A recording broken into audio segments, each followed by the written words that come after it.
On October 1st, to commemorate the 70th anniversary of the People's Republic of China, the Chinese government had organized a massive military parade. Nearly 100,000, 1 lakh people participated in this. There were major modern weapon systems that were displayed by the Chinese PLA, People's Liberation Army, including the DF-41, Tungfang 41, which is supposed to be a 12,000 kilometer range intercontinental ballistic missile, which is in this version a solid propellant weapon system, which then means that it can be launched at any time quickly and would take roughly about 20 to 30 minutes to reach the farthest places on Earth, providing China with a deterrent capability, nuclear deterrent capability.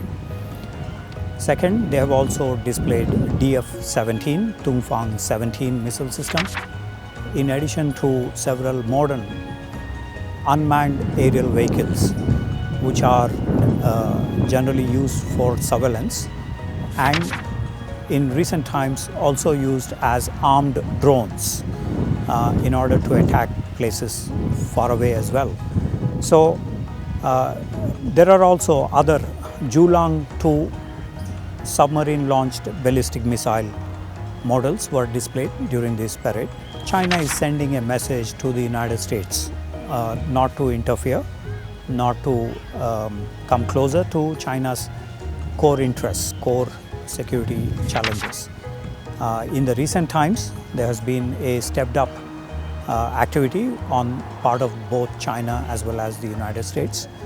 There has been, for example, the Trump administration had initiated the Asia Reassurance Initiative Act, ARIA. Then there was a Taiwan Travel Act. Then there is the improvement of the American Institute in Taiwan.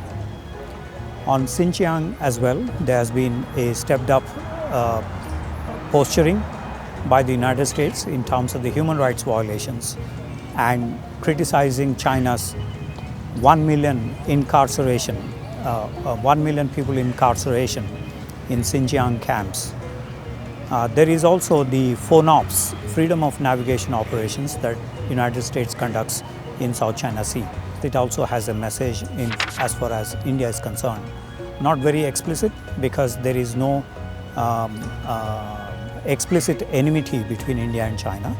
So there is a subtle messaging that is conveyed through the conventional deterrence capability, especially I would say the amphibious tanks as well as the DF-17 plus the UAVs, unmanned aerial vehicles. From this point of view, there is also a certain message of deterrence for India, not so much in the strategic field but in the conventional field. You see, if you look at China's dream,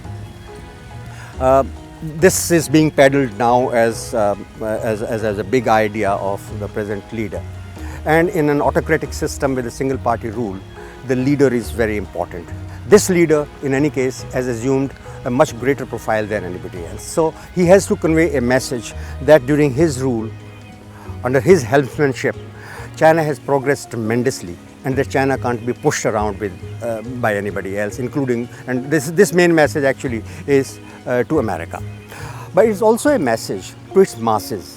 You see, the masses over a period of time have been, the opiate, nationalism has been the opiate of the Chinese masses for the last couple of decades. They have been, initially they were talking about century of humiliation, that is to rouse the anger amongst the people. Thereafter they have been talking about, a Chinese century, wherein they have been pushing their geopolitical interests through use of force where required, otherwise through rhetoric.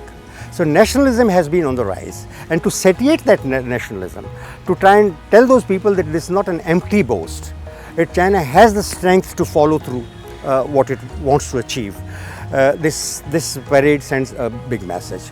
Also, it sends a message to the world that Chinese technology innovations are no less than anybody else, and some of the Chinese weapons like hyperglide vehicles, like DF-41, JL-2 and other missiles, etc., they can be formidable weapon systems against anybody who thinks of entering into a conflict with China. So I think it's more a message to home, so that the people who are presently started having some doubts when the problem erupted in Hong Kong, and because of the fear of international reaction, China has been forced to not take major actions, as also the trade war which is going on with America, and people are asking very relevant questions as to Chinese model of development without America being on their side in trade issues and all that. So under these difficult times, this parade sends a message that we are strong, don't worry, problems are only temporary, and ultimately we shall prevail.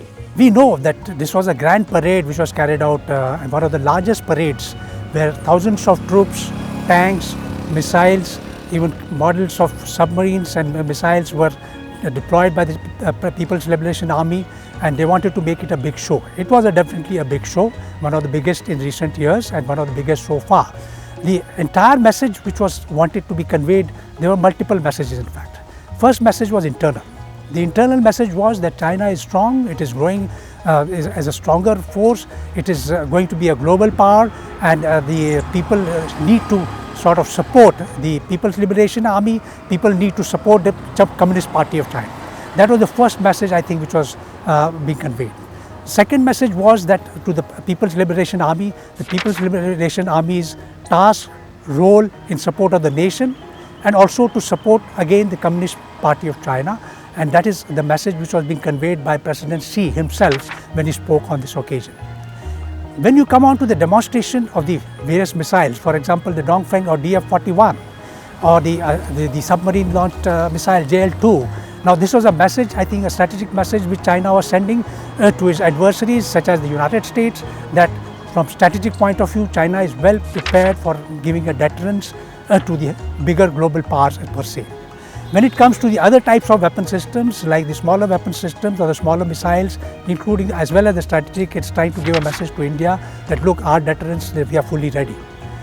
Next, as far as the PLA is concerned, we all know that it has undergone a reorganization, and now the conveyance of the message that PLA has completed the reorganization was very evident when the PLA strategic force, support force and the logistics force, they had a separate marching contingent, a separate contingents per se who displayed their equipment. So they wanted to convey that our reorganization first phase is complete. Then you have the message of jointness. They wanted to convey that now PLA is a joint force and it's not only the PLA army which called the shot. And that was also well conveyed by the participation of all arms, including the Navy, Air Force, People's Armed Police Forces and others in this parade. And of course, the informationization was another message which was attempted to be conveyed, because they made a big about this, the way the strategic support forces had deployed electronic warfare, etc., etc. So all this type of multiple messages, I think, were being conveyed. The conveying was that we are a strong China, we are a growing China, we are a strong PLA, and that is what is being planned.